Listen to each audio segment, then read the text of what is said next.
안녕하세요. 오늘 발표를 맡은 구혜진입니다. 저는 어린 왕자를 읽고 제가 느낀 점을 한번 발표하려고 하는데요. 제목은 나의 별입니다. 저의 주제에 알맞은 내용이라서 일단 이렇게 했고요. 시작하겠습니다. 네. 박수.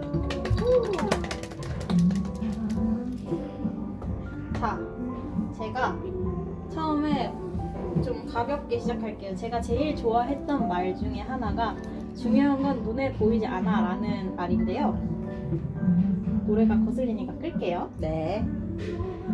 제가 이걸 왜 인상 깊게 봤냐 하면 별들이 아름다운 건 보이지 않는 꽃을 숨기고 있기 때문이에요. 사막이 아름다운 건 어디인가 우물을 숨기고 있기 때문이에요. 집이 되었건 별이나 새막이 되었건 진정한 아름다움은 안 보이는 법이다 라고 하면서 양들도 결국 숨기니까 어린 왕자가 가장 좋아했던 이런 내용들을 전체적으로 봤을 때 관통하는 내용이 나의 아름다움을 드러내는 것보다는 좀 숨기는 게 조금 더 나의 아름다움을 더 고귀하게 만들 수 있지 않을까라는 작가의 의도가 들어있다고 생각을 해서 이 내용을 제일 좋아하고요. 제가 이걸 한 번도 연습을 안 해봐서 굉장히 떨리네요, 갑자기. 괜찮아요. 그래서 저의 감상은 뭐였냐면요.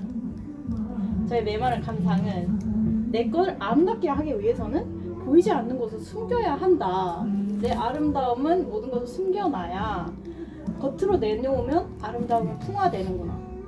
그러니 나의 아름다움을 좀 숨기는 게 조금 더 지혜로운 방법이지 않을까라는 생각을 하게 되었어요. 근데 이렇게 생각하고 나니까 너무 감성이 부족한 사람인 것 같아요. 그렇다고 느꼈지만 인생에 있어서는 이게 제일 꿰뚫는 구장이지 않은가라는 생각을 하게 되었습니다. 자, 일단은 가벼운 얘기는 여기까지고요. 저의 발표 내용은 나의 별에 대해서 얘기하고 싶습니다. 일단 제가 해석한 바로는 어린 왕자는 별에서 살고요. 아주 조그만한 별이에요. 소행성이죠.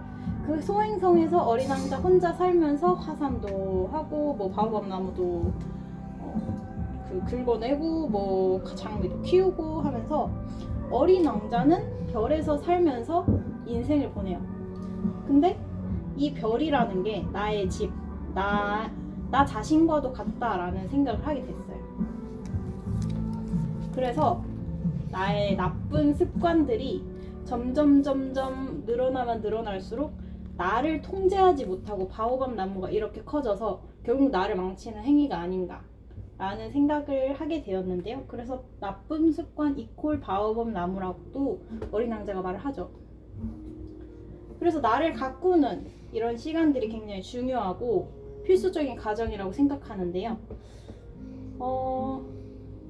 아주 귀찮긴 하지만 정기적으로 뽑아줘야 된다. 귀찮긴 하지만 무척 간단한 일이기도 하다. 라는 게 나의 하나하나의 나쁜 습관들을 모아서 점점점 그게 커지면 걷잡을 수 없이 나를 망치게 되는구나. 그래서 그걸 미연에 잡아주는 게 필요하구나 라는 걸 느꼈고요. 그래서 삶은 이와 같다고 생각했어요. 나를 돌아보고 남들과의 관계를 다지면서 다른 별에도 놀러가 보고 하면서 나 자신에 대해서 조금 더 집중하는 게 가장 나의 삶에 있어서 가장 중요한 나의 덕목이지 않나 라는 생각을 했고요. 그 과정에서 어린 왕자가 장미를 만나잖아요. 근데 그 장미가 이 어린 왕자의 별에 들어왔다는 게 작가의 생각은 잘 모르겠어요, 사실. 근데 제 생각으로는 나의 세계 안으로 사람이 들어왔다라고 생각을 해요. 그래서 보통은 그렇죠. 나의 바운더리가 이만큼 있으면 그 바운더리 안에 남들이 들어오는 게 어느 정도 친근한 사람이 아니면 거부감이 느껴지잖아요. 근데 이 장미는 갑자기 들어온 거예요. 그래서 갑자기 들어온 사랑이 아닌가. 연애하는 거에 대해서도 갑자기 이 사람이 내 마음에 들어왔다. 뭐 교통사고라고 표현을 하죠. 그런 식으로 사랑하는 이가 갑자기 내 마음속으로 들어왔다. 그래서 뿌리를 내렸다라고 생각을 하고요. 그 과정에서 나의 흑환중, 그리고 물 한 방울, 공기 한 줌이라도 내어주는 것이 사랑이 아닌가 라는 생각을 하게 되었어요. 근데 어쩜 나의 바운더리 안에서 누군가가 있다는 것은 조금 버거운 일일 수 있어요. 아무리 사랑이 깊다 하더라도 너무 가깝다 보면 사람은 멀어지기도 하고 다투기도 하고 서로 피곤하기도 하겠죠. 서로의 소중함을 느낄 수 없을 수도 있어요. 그래서 어린 왕자는 그렇게 떠나왔고, 떠나고 나서 배웠던 게 여행을 하는 내내 장미를 생각했어요. 장미를 생각하면서 아, 저기에서는 장미가 이렇게 살겠구나. 이렇게 많은 장미들이 있는데 내 장미는 왜 특별한 거지? 여우를 만날 때도 내 장미에 대해서 생각을 하고, 그런 어린 왕자의 모습이 너무 사랑을 하는 나 자신이랑 너무 닮아 있는 거예요. 그래서 장미는 이미 어린 왕자의 마음속에 깊이 뿌리를 내렸기 때문에 어쩌면 이미 어린 왕자는 장미를 받아들일 수밖에 없는 상황이었을 수 있겠어요.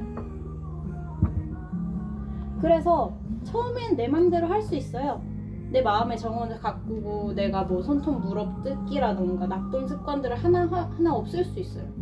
내 외모도 가꾸고 내 외견도 가꾸고 내 능력도 가꾸고 할 수 있어요. 근데 어쩜 가끔은 내가 걷잡을 수 없이 커지는 감정들이 나를 이루게 만들 수도 있는 거죠. 그게 좋은 건지 나쁜 건지는 본인이 판단해야 되는 몫이겠지만 저는 그거를 성장의 과정이라고 생각을 해요. 살아가면서 한 번쯤 아파도 보고 사랑도 해보면서 그렇게 튼튼한 별이 되는 게 아닌가 하는 생각이 들어요. 그렇게 여행 도중에 만났던 이와 헤어지고 장미에게 돌아가는, 사실 돌아갔는지 어땠는지는 나오지 않았지만 전 돌아갔다고 생각을 해요.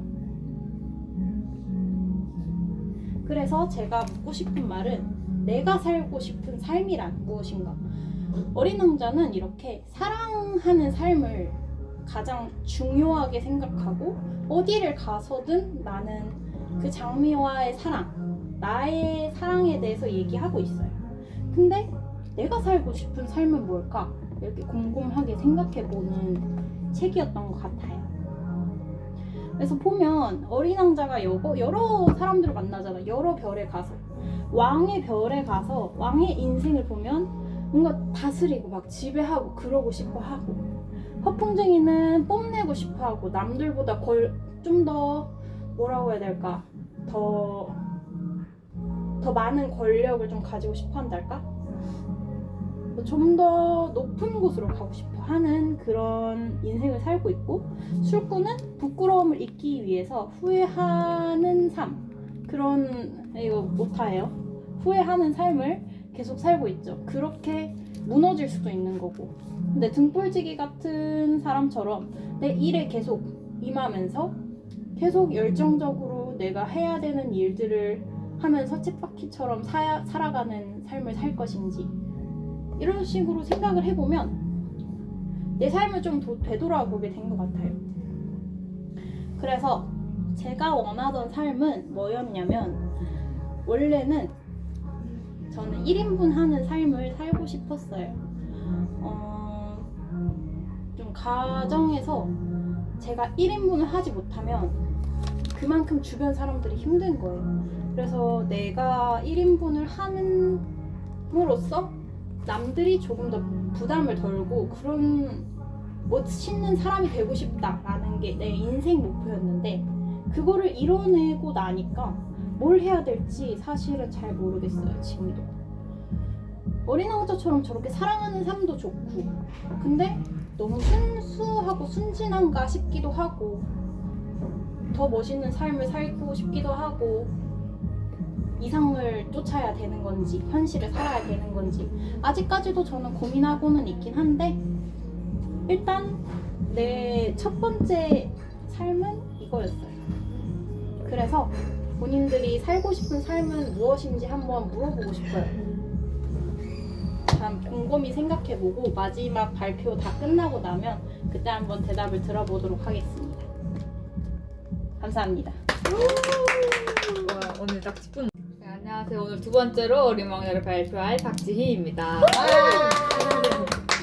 이건 이제 사막이랑 하늘 넣고 싶은데 너무 붕 떠있다. 뭘 넣어야 할까 해서 일단 어린 왕자를 넣어봤어요. 잘 어울리더라고요. 어쨌든 시작하겠습니다. 와 커튼이다. 이제 한번 제가 이미지를 만들어봤는데 자세히 보시면 다들 이제 한 번씩 다 봤을 익숙한 행성들이실 거예요. 이게 다시 읽으면서 봤는데 잠시만요. 우와 목 없었다. 렉 걸렸네요. 내 컴퓨터 정말로. 괜찮아 괜찮아. 지금 행성을 잘 보시면 총 이 소행성이 6개가 있고 어린 왕자는 7번째 지구에 왔어요. 저는 읽으면서 그냥 행성들이 되게 많네? 얼마나 지나가야 하는 걸까? 얼마나 여행하고 있는 걸까? 그냥 넘겼었는데 다시 만들려고 보니까 7개나 지났더라고요. 저는 처음에는 정말 단순하게 읽었어요. 일단 제가 이 책을 읽는데 많은 시간을 할애하지 않았어요. 한 2시간 만에 휙휙 읽어서 정말 떠오르는 대로 이제 이 장면이 있는데 딱 초반에 딱 느꼈던 게 이 그림을 보고 난 알다시피 6살 때 어른들의 화가의 꿈을 접었대요. 근데 이 그림은 작가가 그린 거잖아요. 와 나한테 지금 재능충이라고 지금 나한테 너무 지금 날 지금 너무 그런데 이 6살 때 접은 그림 너무 겸손하다 이러면서 읽었어요. 정말 단순하게. 그래서 어릴 때는 좀 동화 같게 읽었던 것 같아요. 알고 있었던 것 같아요. 근데 다시 읽으니까 이제 장미 부분이 나오는데 옛날에는 왜 이렇게 까칠할까? 좀 자세하게 말해주면 안 되나? 왜 이렇게 밉상이지? 라고 생각을 했는데 다시 보니까 뭐랄까 이 장미 굉장히 밉지만은 않은 느낌이다. 이게 이것까진 모르겠는데 뭐랄까 마지막 장면이 굉장히 체연해 보이는데 이게 내가 성인이 되고 이게 이렇게 보는 게 맞나 하면서 다른 인물도 하나씩 봤는데 뭔가 조금 어른들 시선 보는 게 좀 다른 부분이 있더라고요. 이제 여우를 봤는데 어린 왕자가 150페이지잖아요. 이 서로 대체할 수 없는 관계가 된 게 한 체감상 10페이지? 그래서 어린 왕자 책에 좀 많은 부분이 여우한테 할애되어 있지 않을까라고 기억을 했었는데 생각보다 짧게 나와서 이게 아무래도 어릴 때는 막 놀이터에서 하루 만나도 완전 짱친이 되고 잊을 수 없는 추억이 되고 그러는데 어른이 되면 일단 저는 한 6개월 걸리거든요. 친구를 만드는데.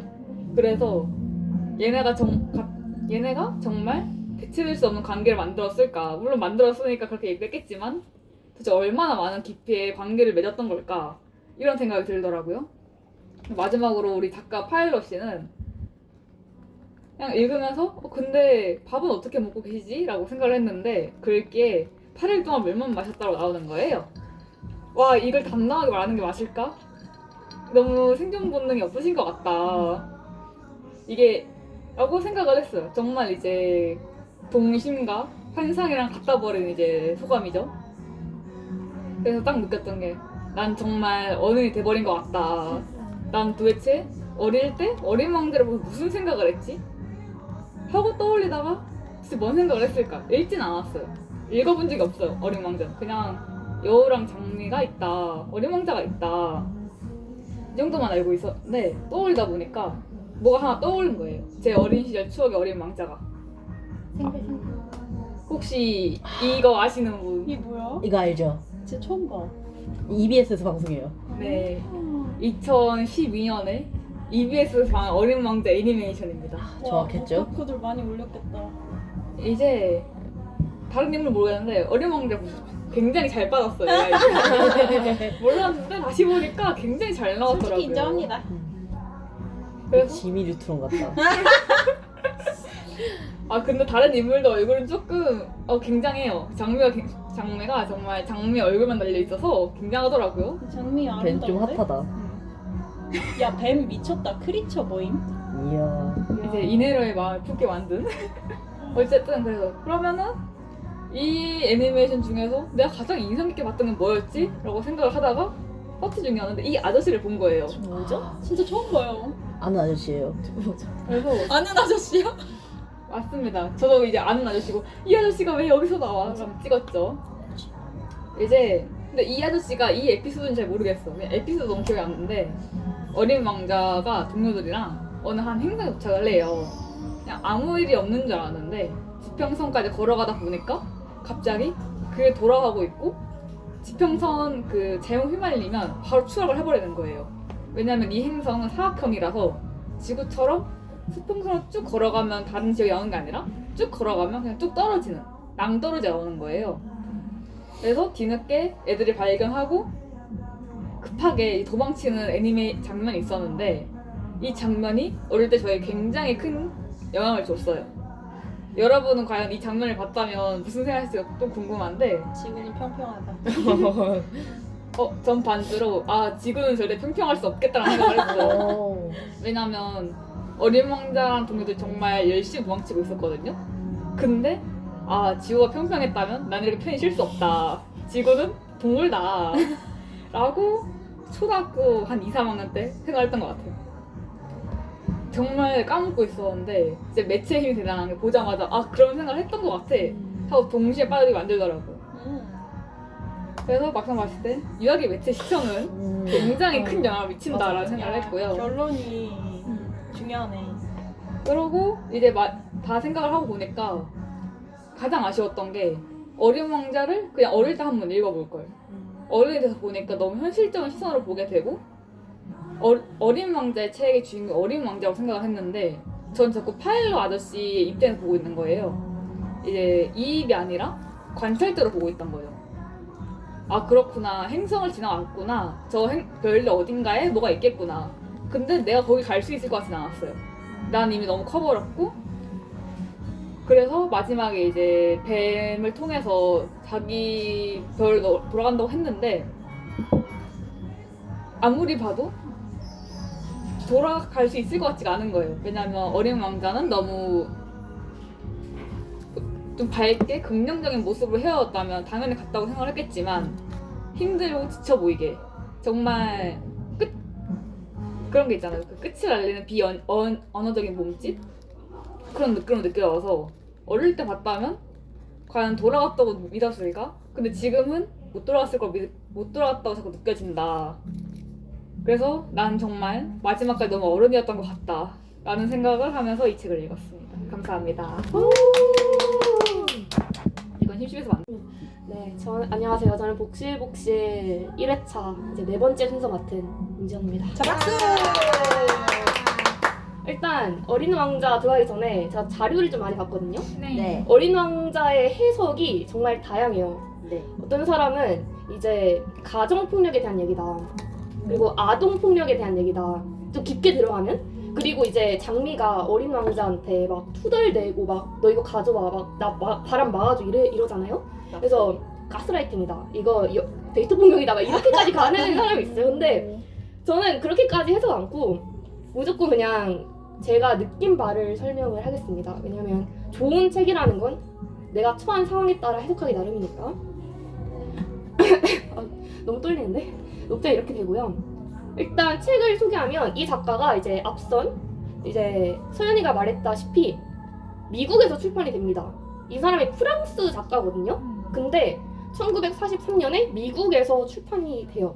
미국에서 처음 나와요. 프랑스보다 먼저 나오는데 일단 그 어린 왕자가 성경 다음으로 가장 많이 읽힌 책이고 그리고 성경 다음으로 100개 이상의 언어로 번역된 책이래요. 우와. 그러니까 우리나라만 이거 해도 제주어야. 그치 사투리 버전이 정말 많잖아요. 대박. 그만큼 진짜 인기가 많다. 얼마나 인기가 많냐. 이제 프랑스 예전 화폐 50프랑 화폐가 있는데 이게 샌드위치 페리 작가 사진이고 이게 어린 왕자 이게 보아뱀이거든요. 그러니까 그만큼 지폐에 실릴 정도로 정말 인기가 많았고 프랑스 국가가 정말 자랑스러워했던 그런 작품이었다. 이렇게 됩니다. 이제 작가 소개를 정말 간단하게 하면 그러니까 어린 왕자가 어떻게 시작됐냐면 작가가 식당에서 밥을 먹어요. 근데 먹다가 막 냅킨에 어린 왕자를 그려요. 근데 출판사 직원이 그걸 보고 우리 이걸로 글 써보자 이렇게 해서 시작된 거거든요. 그래서 어린 왕자 책을 보면 그림들이 있는데 실제로 작가가 그린 그림들이에요. 왜냐면 작가가 미술학교 건축과를 나왔어요. 네. 멋있다. 원래 조종사가 꿈이었는데 해군학교에서 이제 떨어지고 미술학교 건축과를 나왔습니다. 이제 정말 간단하게 이제 1936년에 이 작가가 실제로 리비아 사막에서 5일간 실종이 돼요. 근데 이때의 배경이 어린 왕자의 시점이거든요. 왜냐하면 작가가 어린 왕자 만나는 이유가 리비아 사막에서 만나잖아요. 비행기가 추락하면서 이게 작가가 실제로 추락을 했던 이제 경험에서 나온 이런 얘기였고 넘어가고 이제 넘어가기 전에 이제 정말 간단하게 설명을 하면 좀 지루해지는데 그러니까 독일이 1차 세계대전에서 집니다. 다 알고 계시죠? 네. 지니까 이제 패전국이 됐잖아요. 그래서 승전국 국가들이 독일한테 너 이거 보상해 라고 하는데 정말 천문학적인 보상을 요구하는 거예요. 그래서 독일이 내가 잘못한 건 맞는데 너무 좀 심한 거 아니야? 라는 생각을 합니다. 그래서 이제 히틀러가 그때 등장하고 이제 힘을 키워요, 독일이. 그래서 이제 2차 세계대전이 네? 네.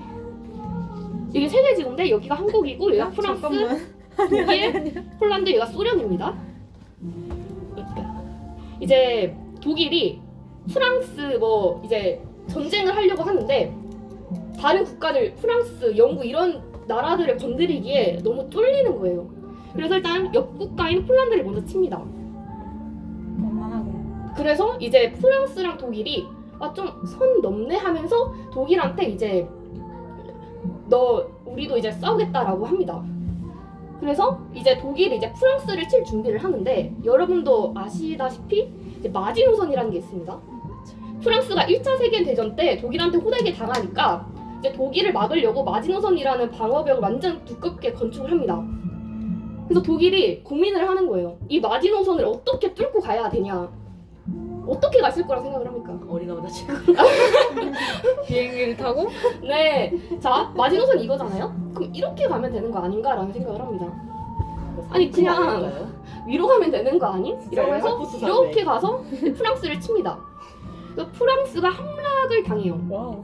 그래서 여기 남쪽은 독일이 지배하고 이쪽은 BC 정부라고 독일과 몰래 뒤에서 손잡은 BC 정부가 이제 점령을 하게 되는데 이때 작가는 이때 당시만 해도 되게 유명한 사람이었어요. 그래서 BC 정부한테는 야 너 작가야 너 내 쪽으로 와 하고 이제 프랑스를 사랑하는 국민들은 막 우리가 친일파라고 하는 것처럼 너 친독? 너 프랑스 버려? 막 이런 소리를 양쪽에서 들으니까 작가가 아니 나 프랑스 정말 사랑해 하면서 프랑스 공군으로 다시 입대를 합니다. 나 프랑스를 사랑한다라는 걸 증명하기 위해서. 그래서 그 과정에서 뭐 실종이 되고 이제 지금 현재로는 이제 잔해만 발견된 상태다. 이렇게 간단하게 시대 배경은 넘어가고요. 이제 줄거리는 많이들 아실 테니까 딱 몇 가지 재미있는 얘기만 하려고 해요. 이게 5장에 있는 얘기인데 바오바브 나무라는 얘기 다 아시죠? 네. 책을 읽었다면 알죠. 이게 어린 왕자가 바오바브 나무를 저는 너무 싫어하잖아요. 이게 크기 전에 싹을 잘라야 된다 막 이런 얘기를 하면서 어린이들아 바오바브 나무를 조심해라. 그래서 저는 그냥 책을 읽으면서 어린 왕자가 싫어하구나 라고만 생각을 했거든요. 근데 바오바브 나무에 얽힌 전설이 있습니다. 실제 전설. 어떤 녀석인가요? 이게 바오바브 나무가 질투가 굉장히 많았대요. 전설이니까. 이제 뭐 무화과처럼 잘 나가고 싶고 나는 꽃보다 예뻐지고 싶고 야자수처럼 키가 크고 싶다라고 막 질투를 하니까 신께서 아니 너 너무 꼴 보기 싫다 하고 거꾸로 거꾸로 쳐 박아버렸어요. 그래서 저는 이걸 느끼면서 생각했던 게 어린 왕자가 얘기하고 싶은 게 이거였구나. 우리가 이제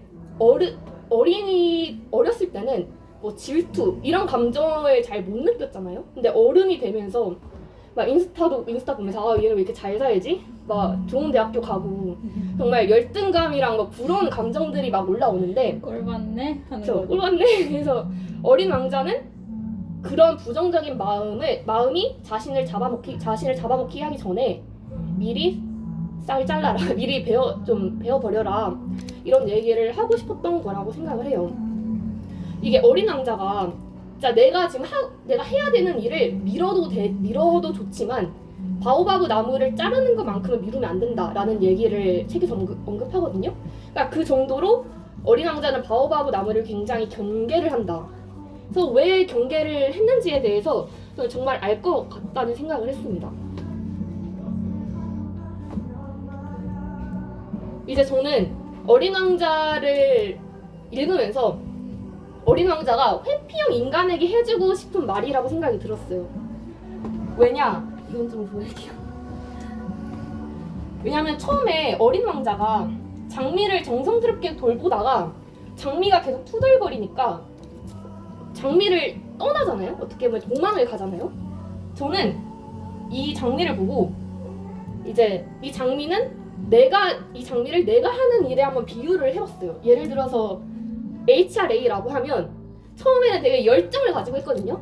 근데 점점 후반으로 갈수록 참여율도 제가 스스로 적어진 게 느끼고 정말 많이 내가 해야 되는 일도 안 하고 이랬던 것 같은데, 그래서 한마디로 저도 흐라라는 이런 거에 이제 회피를 한 거죠. 하기 싫다. 도망을 간 거죠. 끝까지 마무리 책임을 지지 않고.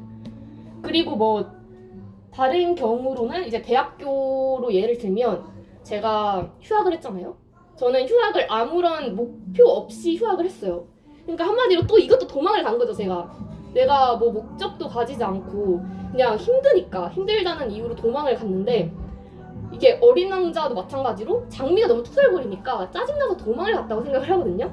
근데 결국 마지막에 어린 왕자가 난 이제 장미를 계속 생각을 하면서 장미에게 돌아가야겠다라는 말을 계속 하는데, 거기서 나는 도망가도 좋으니까 마지막까지 책임을 다해라 라는 말로 들렸어요. 이제 여우가 어린 왕자한테 이렇게 말을 해요. 너는 네 장미에 책임이 있다. 저는 이 말이 너가 지금 하고 있는 일, 너의 꿈, 그리고 너의 관계에 끝까지 책임을 져라. 너가 한번 시작을 했고 한번 정성스럽게 가꿨다면 끝까지 책임을 져라 라는 말로 들렸습니다. 그래서 저는 여러분들께 토론하고 싶은 게, 만약 장미가 계속 투덜거리는데 마지막에 어린 왕자가 떠나겠다고 결심을 한 뒤에야 난 너를 사랑했다라고 말을 하거든요. 근데 만약에 처음부터 장미가 솔직했으면 어린 왕자는 장미를 떠났을까라는 그런 의문이 들었어요. 그래서 이런 질문을 하면서 마무리하겠습니다. 네, 안녕하세요. 세 번째 발표자 양서연입니다. 저는 발표 드리기 전에 잠깐 책을 잘 읽고 오셨는지 간단한 질문을 드리고 시작하려고 합니다. 일단 여기 있는 이 그림을 봤을 때 이 그림이 무엇으로 보이시나요? 모자예요.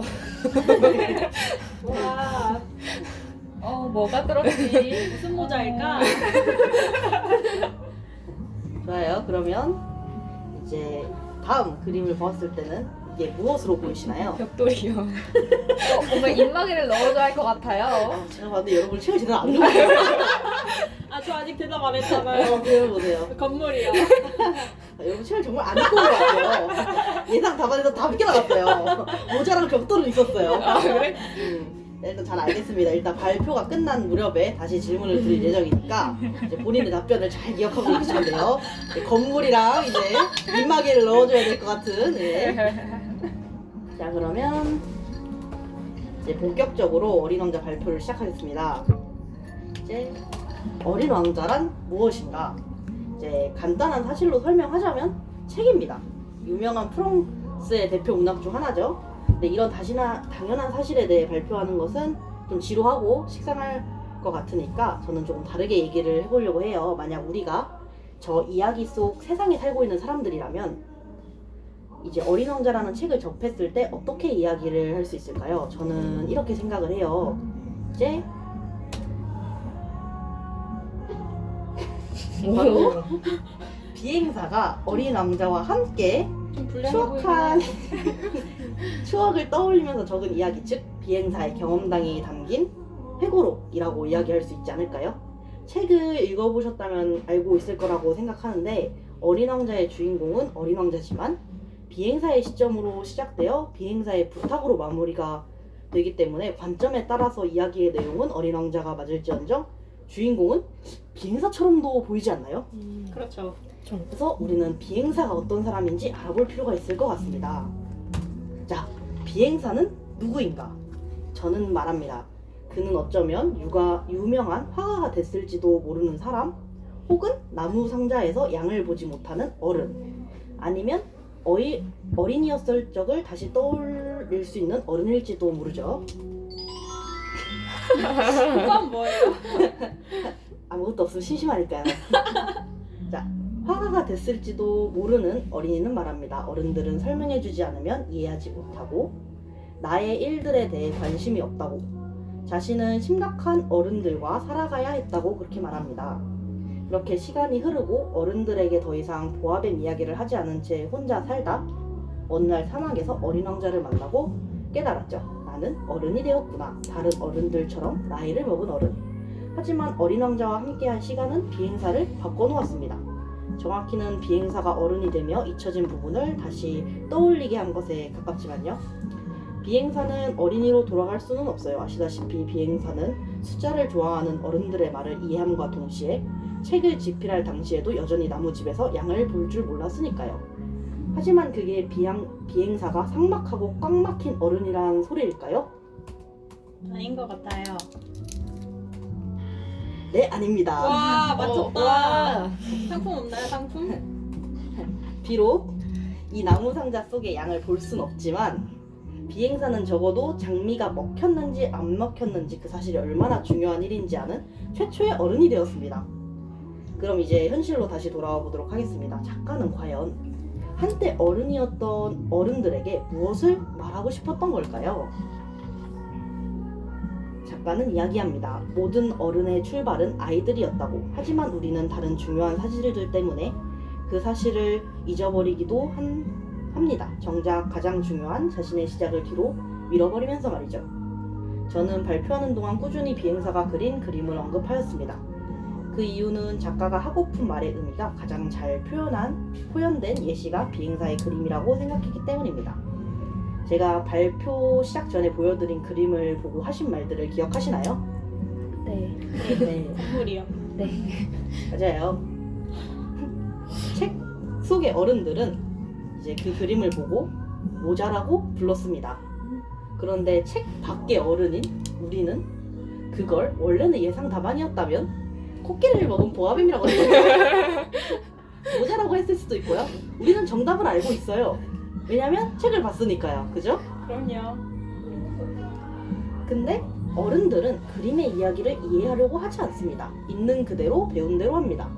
왜냐면 우린 더 새롭고 쓸모있는 중요한 일을 해야 해서 그런 사소한 일에 고민하거나 상상력을 쓸 시간이 없거든요.